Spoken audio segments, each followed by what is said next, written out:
আসসালামু আলাইকুম। একাদশ ও দ্বাদশ শ্রেণী, তোমাদের জন্য আজকে যে বিষয়টি নিয়ে আজকে আলোচনা করব সেটি হলো ইসলাম শিক্ষা দ্বিতীয় পত্র। ইসলাম শিক্ষা দ্বিতীয় পত্র 2024 সালে এইচএসসি পরীক্ষার্থীর জন্য যে অধ্যায়গুলো রয়েছে সেগুলো আমি এখন দেখানোর চেষ্টা করব।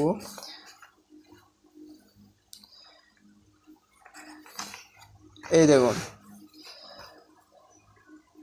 প্রথম অধ্যায় আল কোরআন, দ্বিতীয়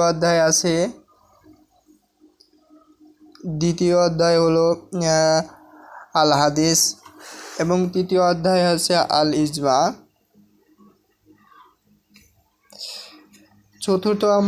চতুর্থ অধ্যায় আমাদের নেই, অর্থাৎ এইচএসসি 2024 সালের পরীক্ষার্থীদের জন্য চতুর্থ অধ্যায় নেই।